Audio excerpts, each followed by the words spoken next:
함께 하도록 하겠습니다. 오늘은 어, 하나님 관점으로 바라본 출애굽기 9번째 순서고요. 왜 하나님은 재앙을 내리시는가라는 제목으로 우리가 함께 출애굽기 7장 1절부터 6절 본문을 보고 그리고 좀 이야기를 나눠봤으면 좋겠습니다. 네,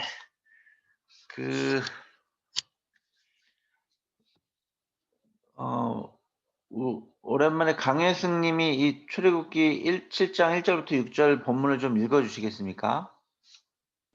네, 출애굽기 7장 1절에서 6절입니다.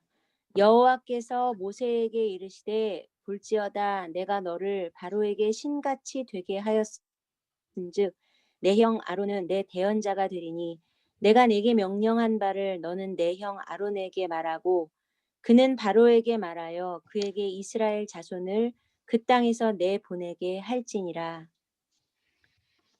내가 바로의 마음을 완악하게 하고 내 표징과 내 이적을 애굽 땅에서 많이 행할 것이나 바로가 너희의 말을 듣지 아니할 터인즉 내가 내 손을 애굽에 뻗쳐 여러 큰 심판을 내리고 내 군대 내 백성 이스라엘 자손을 그 땅에서 인도하여 낼지라. 내가 내 손을 애굽 위에 펴서 이스라엘 자손을 그 땅에서 인도하여 낼 때야 애굽 사람이 나를 여호와인 줄 알리라 하시매 모세와 아론이 여호와께서 자기들에게 명령하신 대로 행하였더라. 네, 아멘. 오늘 출애굽기 7장 1절부터 6절의 내용은 이제 출애굽기 7장부터 12장까지 그 유명한 그 출애굽 전에 이스라엘 백성이 애굽을 탈출하기 전에 그 바로의 마음을 돌리기 위해서 하나님께서 행하신 10가지 재앙, 그러니까 나일 강이 피로 변하는 그 피 재앙부터 그 애굽의 장자, 첫째 아들이 죽는 그런 10번째 재앙까지가 7장부터 12장에 펼쳐지는데, 이제 그것이 일어나기 직전에, 하나님께서 모세를 만나가지고 그 메시지를 전해주시는 그런 내용이 출애굽기 7장 1절부터 6절 오늘 본문의 내용입니다.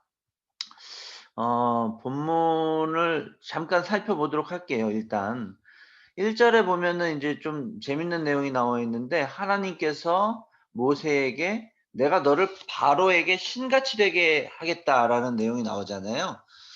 이거는 어떤 내용이냐면 바로는 여러분 아시다시피 파라오는 이집트에서 유일하게 인간이지만 신으로 취급받는 사람이잖아요.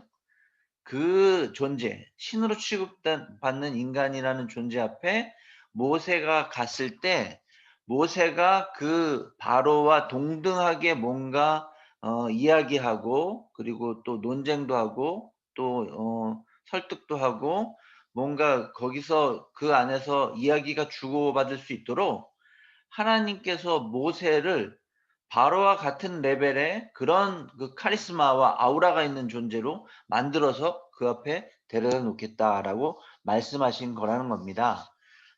그래서 인제 그런 것들을 위해서 만들어 놓은 장치가 뭐냐면 형 아론을 대언자로서 즉 신의 말씀을 대언하는 사람으로서 그 앞에 이렇게 모세와 같이 동행케 하는데 그걸로 인해서 어떤 그런 일종의 그 바로의 입장에서는 '이 사람도 신적 존재를 드러내는 건가?'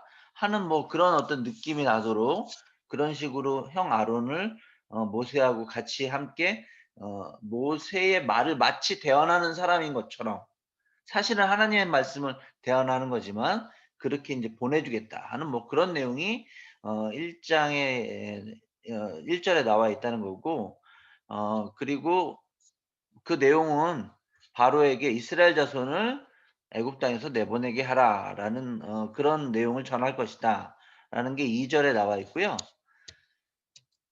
그리고 인제 3-4 절이 사실은 인제 제가 오늘 좀 집중적으로 하고 싶은 내용인데 뭐냐면 여기 인제 3 절에 이렇게 쓰여 있잖아요. "내가" 하나님이 "바로의 마음을 완악하게 할 것이다.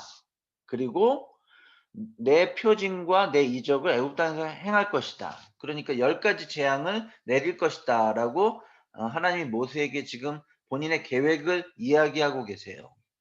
그리고 4 절에 보면 바로가 그럼에도 불구하고 모세와 아론의 설득을 듣지 않고 그로 인해서 큰 심판이 애굽에 내리게 될 것이다. 뭐 인제 이런 얘기가 인제 하나님으로부터 전해지는 것인데, 이제 우리에게 어려운 게 뭐냐면 하나님이 바로의 마음을 완악하게 한다는 의미가 무엇인가? 이거는 하나님이 바로의 마음을 나쁘게 한 다음에 그걸 핑계 삼아서 바로와 애굽을 그 재앙으로 내리치신다는 얘기인가? 뭐 인제 이런 이야기로 해석할 수 있지만, 그래서 인제 해석에 어려움이 있다고 이야기하지만, 사실 이 이야기는 하나님이 완악한 바로의 마음을 하나님의 의지와 힘으로 돌이키지 않으시고 그 바로의 마음을 바로가 바로 자신의 의지로 그대로 그것들을 그 미래로 끌고 나갈 수 있도록 그냥 내버려 두시겠다 하는 이제 그런 표현이라는 겁니다. 내가 바로의 마음을 완악하게 한다는 표현. 그리고 인제 그런 인제 와중에 하나님께서 10 가지 재앙을 내리시고 그 과정 이후에 이제 이스라엘 백성을 애굽으로부터 탈출시키겠다. 뭐 인제 이런 이야기가 3 절 4 절에 인제 적혀져 있는 거죠. 인제 여러분들 어떠실지 모르겠지만 저는 그 애굽의 그 10 가지 재앙을 생각할 때 사실 이걸 생각할 때마다 마음이 좀 찜찜하고 불편해요. 하나님께서 왜 굳이 애굽 사람들에게 고통을 주는 그런 10 가지 재앙을 그 애굽 전역에 내리심을 통해서 이스라엘 백성들을 탈출시키는 방법을 택하시려고 하셨을까? 이것들이 인제 잘 해소가 되질 않는 거예요. 여전히 이 어려운 문제가. 이 땅 가운데 있는 어떤 그런 자연적 재해 그 재앙과 그런 어려움이라는 것들이 이 땅을 통치하시고 움직이시고 이 땅을 창조하신 하나님의 그 허락하에 일어난 일이라는 것이 우리의 신앙 고백이잖아요. 근데 그 그것들로 인해서 빚어지는 그런 결과와 현실들이 사실 우리가 보기에 너무나도 마음 아픈 것들이 많이 있는데, 왜 하나님은 그것들을 굳이 그렇게 허락하실까? 왜 하나님은 그것들을 그렇게 그 재앙을 내리실까?'라는 그런 의문을 갖지 않을 수 없게 되는 겁니다. 제 마음속에 그런 부분들이 있고, 저는 여러분들의 마음속에도 그런 의문점이 있을 거라는 생각이 들어서 오늘 그 부분에 대해서 아주 조심스럽지만 러프하게, 이게 러프하게 할 수밖에 없는 게, 이거를 이건 뭐 책으로 사실은 몇 권이 나올 수 있는 어마어마한 주제인데 이거를 짧은 시간 내에 하기에는 참 어렵죠. 그럼에도 불구하고 이것들을 아주 그냥 그 어떤 의미에서는 큰 맥락만 짚으면서도 '한번 해야겠다.'는 생각이 들었어요. 그래야 제 마음이 좀 편할 것 같아서요. 여러분은 어떤지 모르겠지만 출애굽기 그 모습을 보고 하나님은 왜 애굽 사람들에게 그 많은 재앙을 그렇게 10 번이나 내리셨는가 하는 것들에 대한 철학적이고 신학적인 약간의 그 깊이 있는 고찰을 좀 해 보고 싶은 생각이 들었습니다. 그래서 오늘 그 이야기를 여러분들하고 좀 나눠 볼까 하는 생각을 해 봤습니다. 그러니까 질문이 이겁니다. 하나님은 왜 애굽인들에게 10 가지 재앙을 내리셨을까? 이거는 현재 우리의 상황하고 연결이 되는데, 여러분 코로나 때문에 힘드시죠? 저도 힘들어요. 지금 코로나 때문에 여러 가지 그 주변에 많은 사람들이 심리적인 어려움을 호소하는 것을 보고, 또 그나마 한국은 확실히 상황이 좀 나은 것 같아요. 요즘 막 500명 막 이렇게 나와 가지고 우리 모두가 긴장하고 너무나도 사실은 마음이 불편하지만, 뭐 미국이나 유럽을 보니까 뭐 될 게 아니더라고요. 아까 그 뉴스 보니까 미국의 워싱턴 DC 근처에 뭐 그 코로나로 인해서 사망한 그런 시신을 6 개월 동안 그 냉동 트럭에 방치하고 뭐 이런 얘기가 나오고, 얼마 전에 본 동영상인데 이탈리아는 코로나로 인해서 이 의료 체계가 어떤 지역은 완전히 붕괴됐다 그래요.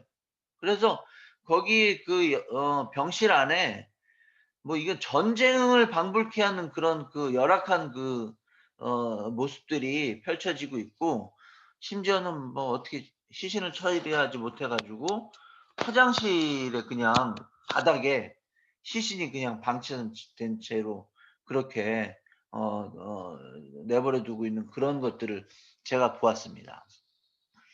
선진국들이 이 코로나로 인해서 뭐 정말 말도 못하는 어떤 그런 고초를 경험하는 걸 보면서 한편으로는 코로나가 하나님께서 이 땅에 하나님의 뜻에 반하는 여러 가지 주류의 모습들, 메인스트림의 모습들을 보내는 분명한 경고의 그런 사인이 있겠구나 하는 그런 생각을 하면서도, 동시에 그럼에도 불구하고 왜 이런 어떤 재앙이, 이런 자연적인 어마어마한 이런 고통과 이런 것들이 이 땅 가운데 우리 가운데 허락되어야 될까라는 것들에 대해서 제가 계속해서 의문을 품게 된다는 것입니다.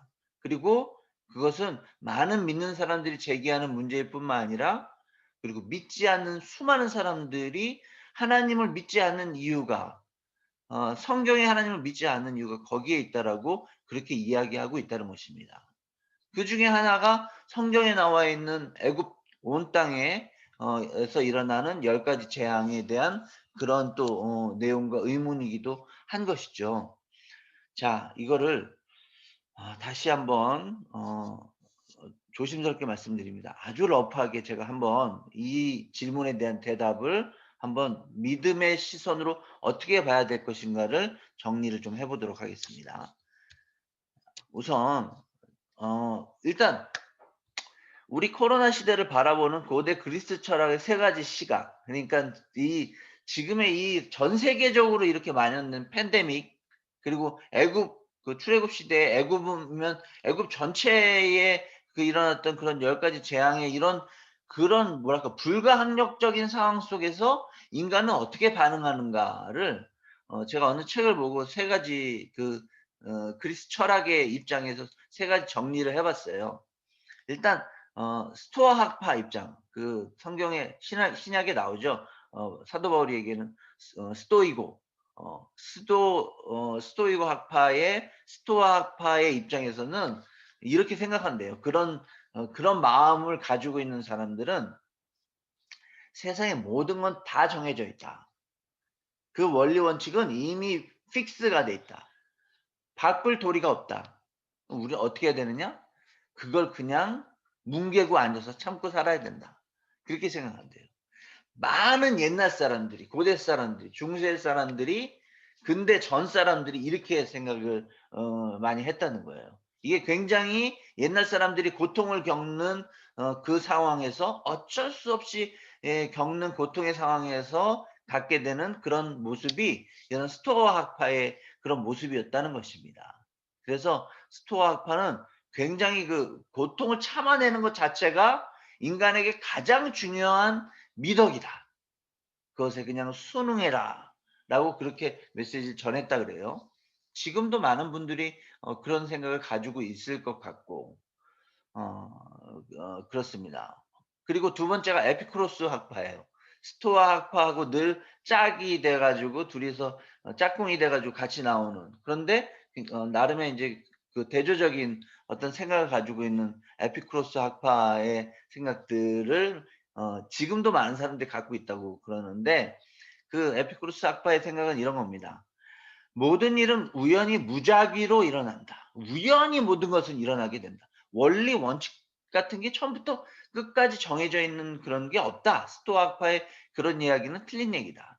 그러니까 너무나도 무작위로 우연히 일어나기 때문에 우리가 할 수 있는 일이 없다. 아무것도 없다. 이렇게 어떤 그런 회의주의, 어떤 허무주의 같은 데 푹 빠지면서 에피쿠로스 학파에서 강조하는 건 뭐냐면, 그러니까 중요한 건 마음을 그저 즐겁게 하도록 해야 된다.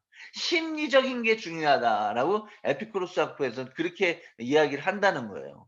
그래서 에피쿠로스 학파를 쾌락을 중시하는 학파라고 이야기합니다. 근데 이거는 요즘에 이 코로나 팬데믹 시대에 많은 현대인들이 이런 생각을 가지고 있다고 그렇게 이야기하더라고요. 뭐냐면 바깥에서 무슨 일이 벌어지든 나는 그냥 내 공간, 내가 그 바깥의 어려움을 침해받지 않는 나의 공간을 만들어서 여기서 난 즐기겠다. 옆에 있는 이웃에게 우리가 사는 세상에 사회에 무슨 일이 일어나든 난 별로 상관하지 않겠다. 나는 그냥 여기서 넷플릭스 틀어 놓고 그거 보고 살겠다. 그냥 난 맛있는 거 인터넷으로 시켜 가지고 배달 받아 가지고 그거 먹으면서 내가 좋아하는 거 하면서 게임하면서 살겠다라고 생각하는 그 생각이 옛날 에피쿠로스 학파하고 비슷하다는 거예요. 요즘 사람들이 이렇게 많이 생각한다는 것이죠. 그리고 인제 세 번째가 사실은 굉장히 주류적인 생각이었고 정말로 이것은 센세이션을 일으켰던 생각 중에 하나인데 플라톤 학파 생각입니다. 뭐냐면 지금의 우리의 현실은 그냥 원래 그 이데아, 그 실제 본질의 단순히 그림자다. 내가 살고 있는 지금 겪고 있는 이 모든 것들은 그저 그림자에 불과하기 때문에 이 땅에서 나쁜 일이 생기더라도 내가 바라봐야 될 것은 나의 다음 내세, 그러니까 그 본질이 있는 그 세상, 실제가 있는 이데아, 거기를 생각하고 거기에 어떻게 잘 갈 것인가에 집중하면 된다. 지금 우리가 사는 이 땅에서의 삶은 부수적인 것이다라고 그렇게 이야기한다는 겁니다. 천국 가자라고 이야기한다는 겁니다. 천국 가자라고 이야기한다는 거예요. 이거 정말 많이 들어본 얘기. 사실 우리 기독교가 플라톤의 어떤 영향들을 받은 것을 부인할 수 없다는 얘기를 많은 신학자들이 하거든요. 그런데 그 이야기들은 뭐냐? 지금 사는 거 그렇게 중요한 거 아니야. 이거 다음 세대에 우리가 잘 살기 위한 과정으로 생각하자. 이렇게 생각한다는 겁니다. 어쨌든 이런 식의 여러 코로나 시대를 바라보는 팬데믹 시대를 바라보는 여러 시선들이 있는데 여러분들은 그중에 어떤 시선을 가지고 있는지 모르겠습니다. 여기 인제 지난번에 제가 소개해 드렸던 그런 말씀인데 어 요거 짧게 보면은 여기 이렇게 써져 있죠, 처음에. "악인은 그의 교만한 얼굴로 말하기를 여호와께서 이를 감찰하지 아니하신다 하며 그의 모든 사상에 하나님이 없다 하나이다." 중요한 것은 우리가 사는 세상이 팬데믹 세상이고 코로나로 인해서 우리가 이것을 겪어내는 어려운 세상이고 그리고 우울하고 힘들고 그리고 우리의 생각을 많이 다운시키는 그런 세상이지만 그럼에도 불구하고 우리는 하나님께서 우리와 함께 하시고 세상을 감찰하시고 그리고 하나님이 우리의 삶의 모든 것들을 아까 우리 찬양처럼 함께 공감하고 계시다 하는 것들을 우리가 잊으면 안 된다는 겁니다. 그걸 잊고 마치 하나님이 안 계시는 것처럼 그렇게 삶을 사는 사람을 시편에서는 뭐라고 얘기했냐면 악인이라고 이야기하고 있다는 거. 그리고 그 하나님이 없다고 이야기하는 그런 얼굴을 향해서 시편 기자는 교만한 얼굴이라고 이야기하고 있다는 것들을 우리가 잊지 않았으면 좋겠습니다. 지금 우리가 사는 세상에 이 코로나 바이러스 이 세상 속에서도 하나님께서 움직이고 활동하신다는 것들을 우리가 인정하는 그 믿음이 필요할 것 같습니다. 그럼에도 불구하고 우리 마음속에 이런 한계가 있는 거예요. 제 마음속에 그렇습니다. 하나님이 왜 이 코로나를 허락하실까? 하나님께서 왜 그 옛날 애굽 가운데 이집트 가운데 그 10가지 재앙을 허락하셨을까? 정말 어떻게 보면은 생각하기 싫은 좀 끔찍한 것 우리를 두렵게 하는 이런 것들을 하나님께서 허락하셨을까에 대한 이 질문에 대해서 우리는 뭔가 답을 얻기를 원한다는 것이죠. 거기에 대한 아주 그냥 간단한 그런 정리를 제가 한번 해 보도록 하겠습니다. 하나님께서 이 땅 가운데 함께 하신다는 것들을 인정하는 것이 우리의 믿음이 되겠습니다. 이 땅에 코로나 같은 재앙이 있다 할지라도 애굽 땅 가운데 10 가지 재앙이 있다 할지라도 하나님이 우리와 함께 하신다는 그 고백이 믿음의 고백입니다. 그 믿음의 고백, 하나님이 함께 하신다는 믿음의 고백에는 전제가 있습니다. 전제. 이 전제가 깨어지는 순간 우리의 믿음의 고백은 믿음의 고백이라고 할 수가 없다는 것을 기억하십시오. 자, 첫 번째 전제는 이겁니다. 1 번입니다. 선은 하나님으로부터 오고 악과 고통은 자연과 인간으로부터 온다는 것이 우리의 전통적인 믿음의 근저에 깔려 있는 전제라는 것을 여러분 기억하십시오. 여기에 대해서 믿지 않는 사람은 다음과 같이 질문합니다. 하나님은 악과 고통을 처음부터 아예 배제한 자연 법칙과 인간 의지를 창조할 수는 없었는가? 하나님, 창조주 하나님은 전지하시고 전능하시고 모든 것을 알고 모든 것을 하실 수 있는 분임에도 불구하고 왜 이 땅 가운데 악과 고통을 이렇게 코로나 바이러스 같은 것들을 또는 그런 쓰나미 같은 것들을 또는 그런 애굽 땅에 펼쳐진 10 가지 재앙 같은 것들을 하나님은 그것들을 허용하셨을까? 거기에 대한 이 불만의 최고조 아주 유명한 말이 볼테르라는 사람 1700년대에 프랑스의 계몽주의를 이끌었던 철학자 볼테르가 이렇게 한마디로 얘기했어요. 질문했어요. 신은 여기서 얘기하는 신은 볼테르 프랑스 사람이기 때문에 기독교의 신을 얘기합니다. 신은 재난을 방지할 수 있는데도 방지하려 하지 않는가?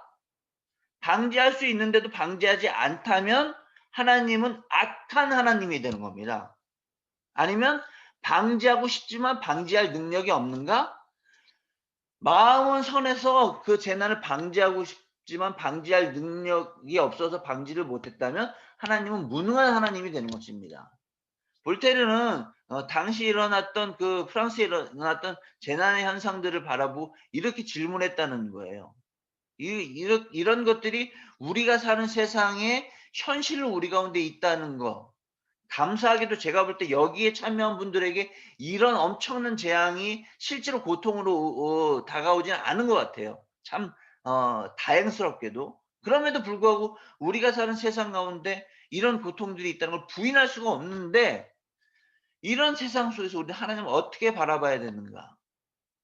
우리가 이러한 질문 가운데서도 전제해야 될 중요한 것은 하나님은 선하시다는 그것들을 놓치면 안 된다는 겁니다. 그 전제가 무너지는 순간 우리는 하나님을 믿음의 대상으로 믿을 만한 아무런 근거가 없어지게 되는 것이죠. 하나님은 선한 하나님이시고 정의의 하나님이시라는 것을 우리의 믿음의 가장 바닥에 우리가 깔고 있어야 된다는 겁니다. 전통적인 기독교에서는 그러면 악과 고통은 뭐냐? 악과 고통은 죄로 인한 왜곡이라고 얘기하죠. 그리고 빛이신 하나님의 그림자와 같은 그런 것, 선에 결핍된 어떤 것이라고 철학적으로 막 얘기를 하는데 이것을 다 설명하기에는 너무 시간이 부족하고 어쨌든 악과 고통은 하나님의 뜻을 자기의 의지와 힘에 의해서 그것들을 왜곡시킬 만한 어떤 작용을 할 수 있는 작용 원인이 있었기에 그런 것들이 발생을 했다는 것이고 그걸로 인해서 지금 우리가 고통을 겪는다는 게 성경의 전통적인 견해입니다. 그리고 그 전통적인 견해에서 하나님은 이런 악과 고통이 우리 눈에 현실로 보임에도 불구하고 하나님은 선하신 분이고 정의로운 분이고 악과 고통의 직접적인 원인이 아니다라는 게 우리의 믿음의 전제라는 거를 기억하시길 바랍니다. 그러면 이런 질문이 나오는 거예요.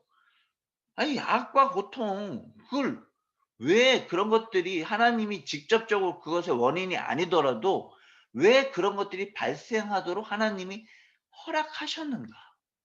왜 그것들이 이루어지도록 하나님이 그것을 마치 바로의 그 악한 마음이 계속해서 뭐 발생해 가지고 이스라엘 백성뿐만 아니라 애굽 백성에게까지도 고통을 주게 하는 그런 나쁜 마음이 그 안에 들어서도록, 그 바로의 자유의지에 의해서 들어서도록 하나님 그걸 허용하셨는가 하는 그런 의문이 남게 되잖아요. 거기에 대해서 우리의 두 번째 전제는,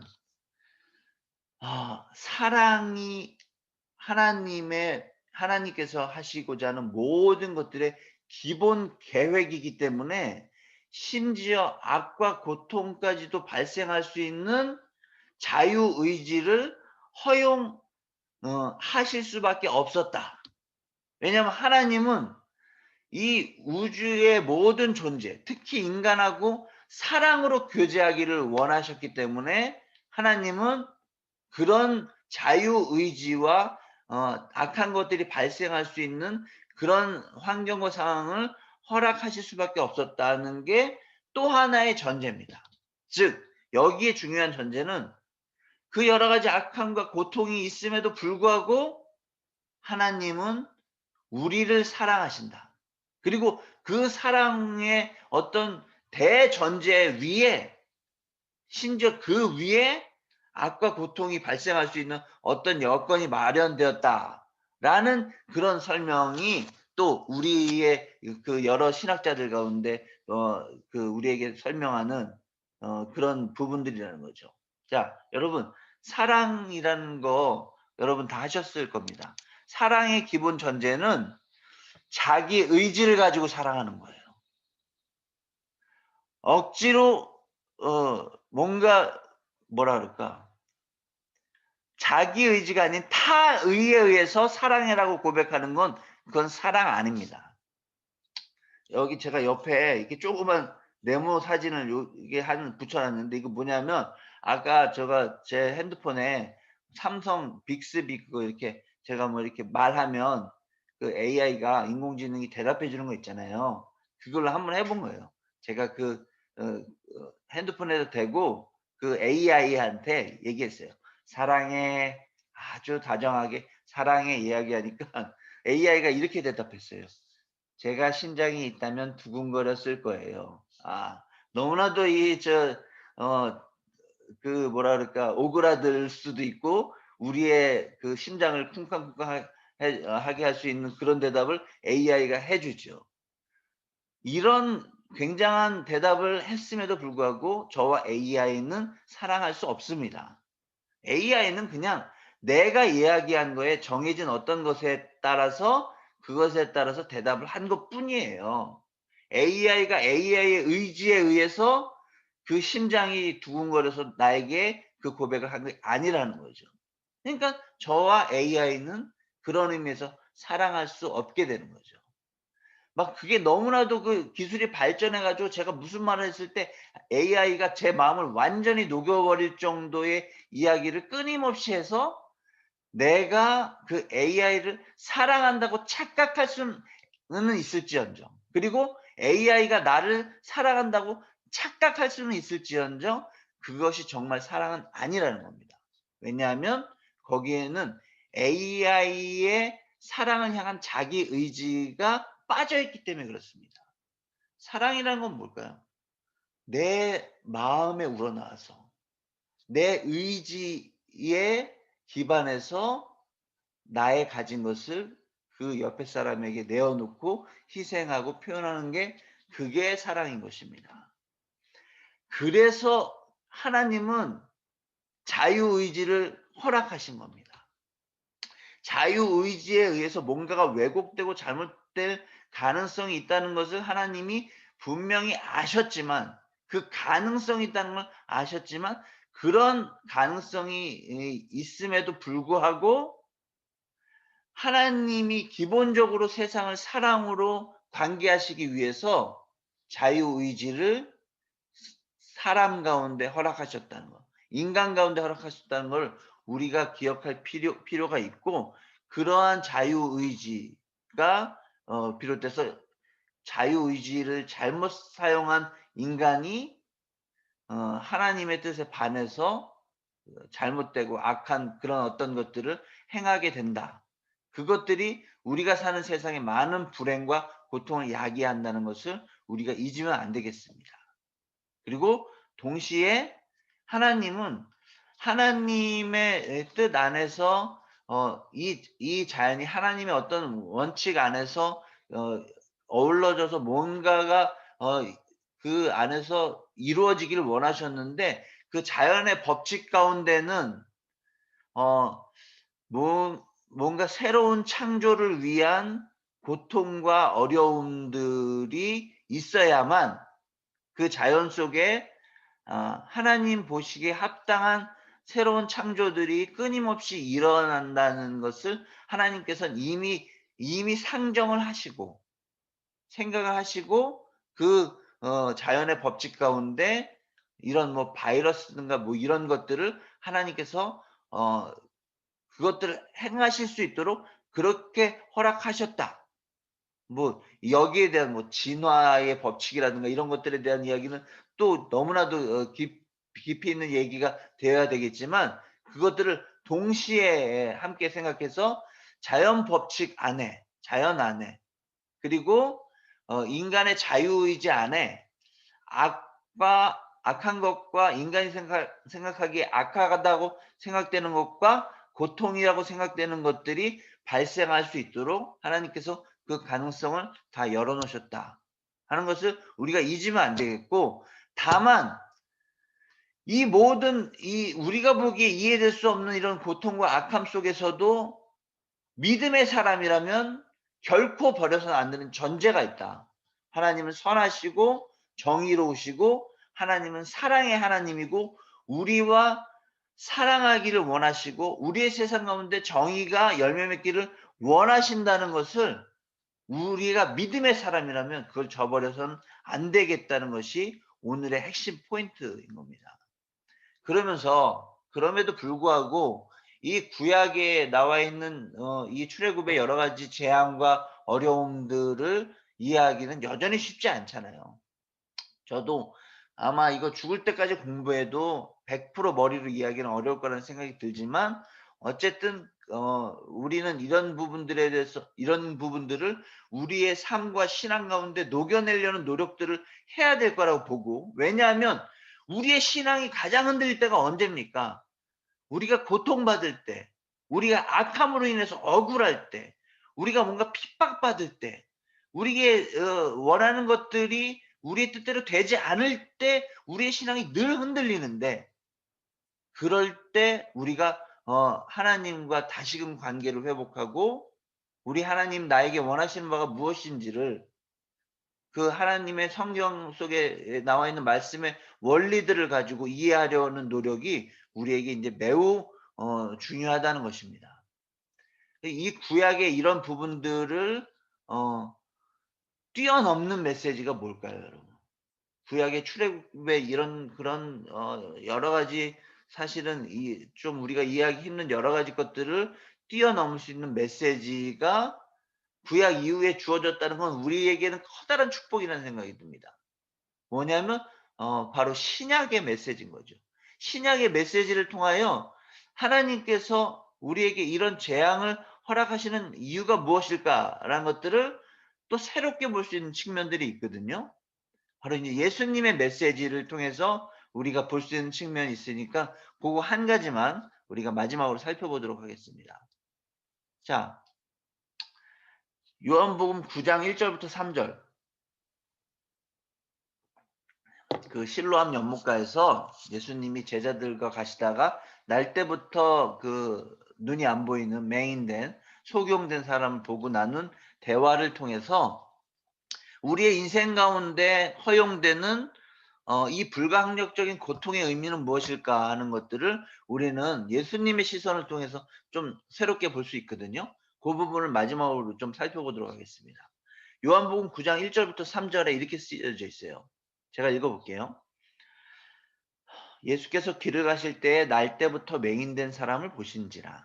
제자들이 물어 이르되 라삐여 이 사람이 맹인으로 난 것이 누구의 죄로 인함이니까 자기니까 그의 부모니까 예수께서 대답하시되 이 사람이나 그 부모의 죄로 인한 것이 아니라 그에게서 하나님이 하시는 일을 나타내고자 하심이라.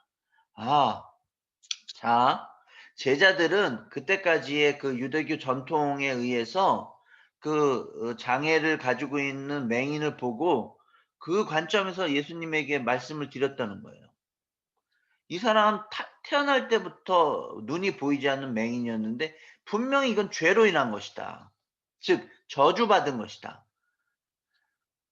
이 저주가 이 사람 스스로의 죄로 인한 저주냐 아니면 그 부모 때에 이루어진 죄로 인한 저주냐라는 것들을 제자들이 물어봤다는 것입니다. 거기에 대해서 예수님의 대답은 뭐죠? 죄의 문제가 아니라 이 사람이 겪는 이 고통의 부분은 하나님이 앞으로 하실 일에 대해서 이 고통을 통해서 뭔가 나타내고자 하는 그런 사전 단계가 이 고통이다라고 예수님께서 말씀하셨다는 것입니다. 재앙, 이 눈이 안 보이는 것은 그 맹인에겐 재앙이죠. 그 재앙의 의미를 예수님께서 새롭게 해석하셨습니다. 이저 제자들은 과거에 어떤 일이 일어났지, 과거에 무슨 일 때문에 일어났는지에 대해서 궁금해했고 그 과거에 일어난 일들을 어떻게든 해석해 보고 파헤쳐 보려고 거기에 집중했는데 예수님은 어떻게 보셨냐면 이 재앙은 이 고통은 과거에 대한 것의 결과가 아니라 미래에 대한 것들의 미래 하나님께서 하실 새로운 창조의 원인으로서 우리 앞에 있다는 걸 우리가 잊지 마라라고 예수님께서 그 관점을 환기시키셨다는 거예요. 여러분, 우리에게 그런 믿음이 필요합니다. 우리에게 고통이 있습니다. 어려움이 있습니다. 아픔이 있습니다. 그럴 때마다 우리는 이렇게 생각하기 쉽습니다. 내가 예전에 이걸 안 했더라면, 예전에 누군가가 나에게 이런 것들을 제공하지 않았더라면 지금 내 이 고통이 일어나지 않았을 터인데 하고 그 어리석음을 탓하거나 그 누군가에게 그 미움의 화살을 돌리는 그런 일을 우리는 정말 할 수 있죠. 그것들을 생각 안 할 수 없을 겁니다. 지금의 고통이 현재의 고통이 너무 어려우니까요. 그러나 예수님께서 우리에게 말씀하고 계십니다. 믿음의 사람이라면 그 고통을 과거에 머무르도록 하면 안 되고 현재의 고통을 미래에 우리 가운데 함께 하실 하나님의 사랑과 정의로 연결시켜야 된다라고 그렇게 이야기하고 계시다는 것입니다. 그걸 통해서 새 창조를 이루라고 그렇게 이야기하고 있다는 것입니다. 코로나가 우리에게 어떤 의미가 있을까요? 무엇 때문에 코로나가 지금 우리를 이렇게 괴롭히고 있는 걸까요? 우리의 무엇이 우리의 과거의 어떤 것들이 원인이 됐을 수 있습니다. 중요한 것은 무엇이냐면 우리가 이걸로 인해서 어떻게 변해가야 될 것인가를 우리가 인식하는 겁니다. 전요 얼마 전에 여러분도 보셨는지 모르겠지만 화제가 된 이재철 목사님의 코로나는 하나님이 우리 이 땅에 교회에 쏘아 올린 대포입니다. 이렇게 이야기하는 거를 보면서 제가 뭐 그분 의견에 밥 숟가락 얹으려는 게 아니라 하나님께서 코로나를 통해서 한국 교회에 전하고자 하시는 메시지가 분명히 있다라고 끊임없이 생각했습니다. 뭘까요? 여러분도 잘 아시고 우리가 늘 나누는 그런 거예요. 어쩌면 너무나도 하나님 보시기에 합당하지 않은 모습들이 한국 교회 가운데, 세계 교회 가운데, 그리고 세상의 주류를 이루는 그 수많은 선진국이나 이런 사람들의 그 메인스트림 가운데 뭔가가 있어 가지고 전 세계적으로 뭔가 각성하게 하려고 하나님께서 이 코로나 바이러스를 허락하셨을 수도 있었겠다. 우리는 그것들을 통해서 우리가 미래에 어떤 것들을 바라보고 무엇을 우리가 생각해야 되고 어떤 새 창조를 해야 될지를 우리 다시금 성경 말씀을 보고 진리를 보고 하나님께 기도하면 우리가 뭔가를 그것을 구체화시켜야겠다는 그런 생각을 하게 됐다는 것입니다. 여러분, 코로나 우리들 중엔 코로나 걸린 사람 아무도 없지만 그러나 코로나 결코 남의 일이 아닙니다. 왜냐하면 코로나를 통해서 하나님께서는 우리 자신 변하기를 원하시기 때문에 그렇습니다. 우리에게 하나님 사랑의 하나님이 사랑의 시선으로 우리가 하나님 보시기에 합당하게 더 성장하고 발전하기를 원하시기 때문에 우리에게 이 어려움을 허락하셨음을 우리가 알고 그리고 이 시간들을 견뎌 나가고 이 시간들을 통하여 새롭게 태어난 그런 우리들이 되었으면 좋겠습니다. 출애굽의 10가지 재앙이 그런 거잖아요. 왜 재앙을 10가지나 어마어마한 것들을 애굽 땅에 하나님께서 끊임없이 그렇게 발생시키셨을까요? 변하기를 원한 거 아니겠습니까? 애굽 사람들이 변하기를, 바로의 완악함이 변하기를, 뭔가 그것들로 인해서 새롭게 되기를. 재앙을 겪은 바로가 정신 차리고 이제 이스라엘의 하나님이 우리에게 이렇게 재앙을 내릴 때 내가 이스라엘 백성들에게 한 잘못이 무엇인가? 우리 이집트 제국이 가지고 있는 제국주의의 잘못된 속성이 무엇인가를 반성하고 뭔가를 좀 바꿨을 수도 있지 않았겠어요? 그럼 성경의 내용이 바뀌지 않았을까요? 우리의 마음속에 우리에게 내려지는 악함과 고통과 재앙에 대한 원인을 알고자 하는 마음이 가득하지만 그것들을 100% 이해할 수 없음이 자명할진데 우리가 그 현실을 바라봐야 될 그것은 무엇이냐면 바로 하나님께서 우리와 함께 이루고자 하는 우리의 미래의 그 미래의 그것을 위하여 오늘 나는 어떻게 변해야 되는가를 관심을 갖고 그것들을 행동을 행하는 것, 그것이라는 생각이 듭니다. 여러분, 그렇게 우리와 함께 미래를 창조하실 하나님은 선하신 하나님이시고 정의의 하나님이시고 우리와 사랑을 주고받는 그런 사랑의 하나님이심을 우리가 믿지 않는, 그것을 잊지 않는, 큰일 날 뻔했네. 잊지 않는 믿음의 소유자들이 되었으면 좋겠습니다. 네. 네, 오늘 말씀을 여기서 마치도록 하고요. 우리 오늘 8분 오셨는데 잠깐만요. 이거 제가 공유 중지하고 뭐 혹시 하실 말씀 있으신 분들 한마디씩 해주셔도 돼요. 이건 또 이렇게 의무적으로 하면은 부담 가질 수 있으니까 느끼신 바나 이런 것들 잠깐 말씀해 주셔도 좋을 것 같습니다.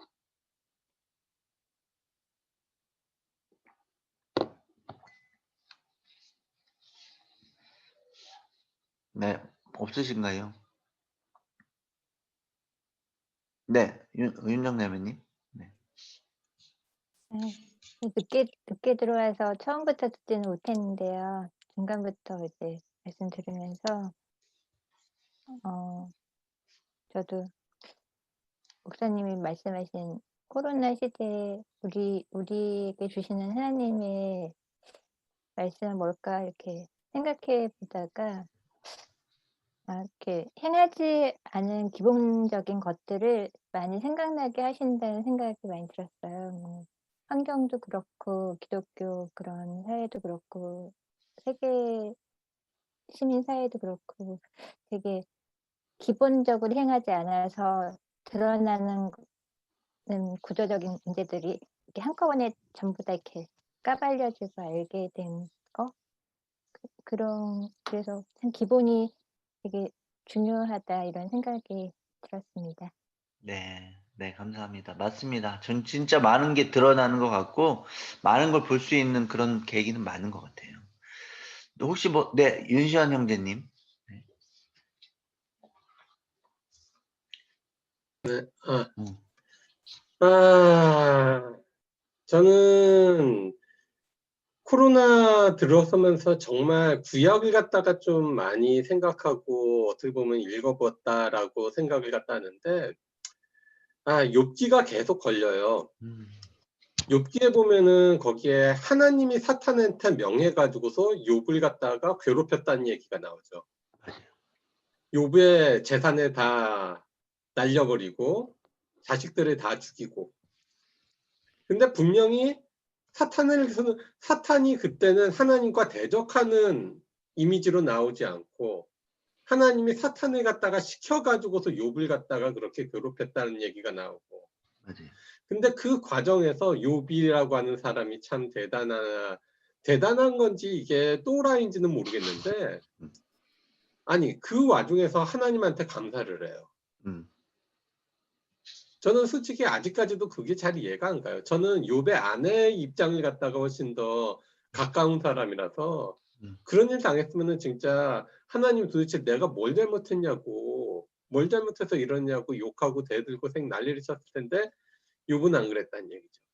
저는 아직까지도 이걸 갖다가 도대체 욥이라고 하는 사람이 왜 그럴까라고 하는 것들에 대한 의문을 품고 있는데, 요즘 실은 제가 돈 공부를 갖다가 좀 하고 있습니다.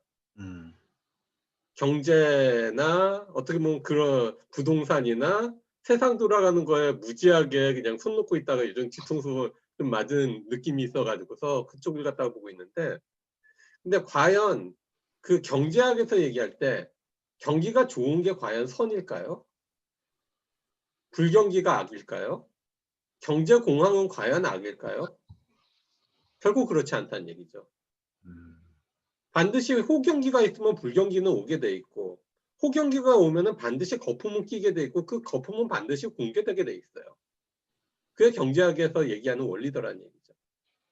어떻게 보면은 그걸 갖다가 통해서 저는 약간 욥기를 갖다가 좀 생각하면서, 아 그래, 하나님이 어떻게 보면 악이라고 하는 것들, 고난이라고 하는 것들, 우리 가운데 이런 질병이라는 것들을 갖다 했을 때는 그 부분에는 분명히 우리가 알지는 못하지만은 그것은 뭔가의 또 다른 시작일 수 있고, 파괴는 뭔가의 또 다른 시작일 수 있고, 번영은 뭔가 파괴의 시작일 수가 있고, 그 가운데서 하나님이 이끌어 가시는 원리가 있겠구나라고 하는 생각을 해요. 그래서 욥기의 결론이 이거잖아요.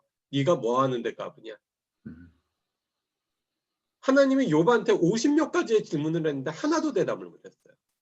그래서 거기에서 욥은 회개하고 하나님이 옳으십니다로 어떻게 보면 마무리되는 건데, 솔직히 아직까지도 그게 왜 고난을 갖다가 우리한테 주시나라고 하는 거는, 그것을 그러면서 하나님이 사랑이다라고 하는 것들은 솔직히 저는 아직까지도 잘 이해가 안 가는 부분들이 많지만은, 하나님의 사랑은 인간이 생각하는 사랑과는 틀릴 수 있다라고 하는 정도로 저는 생각하고 있어요.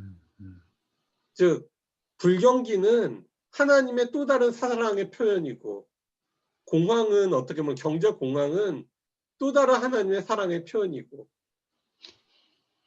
우리가 이해할 수는 없지만은, 왜냐하면은 불경기가 없으면은 일어나지 못할 일들이 많이 있고, 그리고 인간은 경기가 좋으면은 반드시 거품이 끼게끔 돼 있기 때문에, 인간들의 세상에서는 그 거품 때문에 고통받는 사람들도 분명히 있을 것입니다. 뭐 대충 이렇게 생각하고 가고 있습니다. 솔직히 저도 아직까지는 그 부분에 대해서는 평생 어떻게 보면은 공부해야 될 부분이지만은 잘 모르긴 한데, 어쨌든 호경기가 좋은 게 아니고 불경기가 나쁜 게 아니다. 경제 공황이라고 하는 게 꼭 나쁜 게 아니다. 뭐 이 정도를 갖다 요즘 돈 공부하면서 좀 배우고 있습니다. 네, 맞아요. 하나님의 시선으로 우리가 모든 걸 보려고 하는 노력들이 필요한 것 같아요. 뭐 또 해주실 말씀 있으신 분 있으세요? 없으신가요? 네, 예. 네, 뭐 너무 저 말할게요. 예. 네. 또 이렇게 다 뵈니까 너무 좋고, 그러니까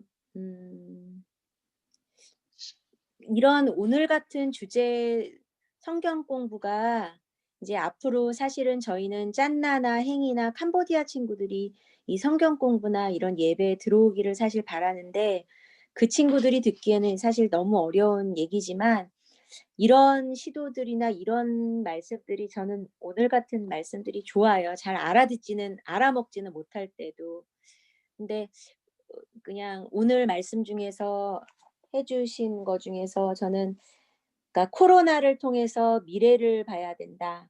그러니까 과거나 현재에 머물러 있는 것이 아니라 이것들을 통해서 미래를 봐야 된다라는 그 말이 참 좋았고, 네, 참 어려운 거구나 그런 생각도 많이 했어요. 그러니까 얼마 전에 제가 어떤 책 읽으면서 굉장히 좋았던 말 중에 하나가 뭐냐면 큰 나무 밑에는 큰 그림자가 있대요.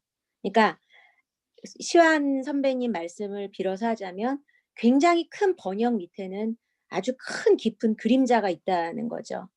근데 그 그림자를 큰 나무만 보고 그 그림자를 돌보지 않으면 그림자가 어느 순간 나를 덮친다는 말을 그런 글을 읽었거든요. 그러니까 그 말이 정말 맞는 것 같아요. 어떤 우리는 참 번영하고 좋은 것들에 대해서 굉장히 많이 생각하지만 그런 큰 성공, 승승장구 이런 거 뒤에는 그만큼의 큰 그림자가 있는 것이고 그럴 때에도 그 그림자를 우리가 돌보고 그거에 대해서 생각하는 크리스찬이 되지 않으면 그 그림자가 어느 순간 우리를 덮는 것이 오는구나, 인간이라는 것이. 그러니까 그런 생각을 또 많이 하고 내 개인적으로도 그런 생각을 많이 하고 요즘에 이런 상황들을 보면서도 그런 생각을 많이 하게 되는 것 같아요. 예. 네. 감사합니다. 뭐, 또 혹시 뭐 다른 분들 더 하실 말씀 있으시면 말씀해 주세요. 네, 윤정 자매님, 네. 네. 예수님 사모 말도 되게 공감하고 저는 아까 그 시안 선생님 말씀 중에서도 그 요 친구들을 욥은 되게 많이 신뢰하고 있지 않았을까. 근데 그런 일들을 통해서 자기가 신뢰해야 될 분이 하나님 님을 다시 알게 되지 않았을까. 그러니까 인간은 자기도 모르게 눈에 보이는 것들을 자꾸 신뢰하고 싶어 하잖아요. 그렇죠. 근데 그게 룰처럼 굳어버리면 내가 뭘 신뢰하고 있는지 망각할 때가 많은데 그런 고난이나 고통을 통해서 하나님 우리에게 그런 걸 다시 각성시켜 주시는 거 아닐까 그런 생각이 들었습니다. 네.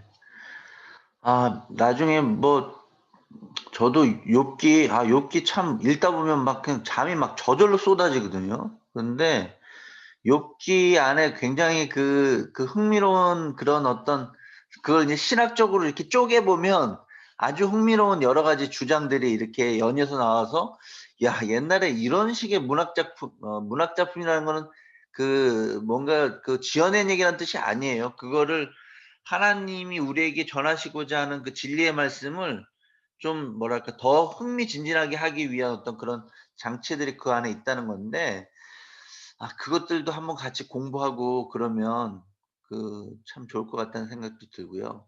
아무튼 네. 출애굽기도 참 쉽지 않은데 계속 이렇게 공부 잘 해 나갔으면 좋겠습니다. 네. 또 뭐 더 없으신가요? 우리 뭐 네. 그럼 혹시 마지막으로 그냥 급한 기도 제목 꼭 함께 해야 될 것들이 있으신 분 있으시면 나눠 주세요. 음. 네. 다들 인생이 편안하시군요. 네. 어 그러면 어 뭐 이런 기도 제목은 없으면 없을수록 또 우리에게 좋은 거니까 감사하게 생각하고 오늘은 벌써 10 시가 넘었으니까 이쯤에서 마무리하고 또 다음 주에 뵙도록 하겠습니다. 네. 감사합니다. 마칠게요. 네. 감사합니다. 감사합니다. 감사합니다. 말씀 감사합니다. 감사합니다. 수고하셨습니다. 네.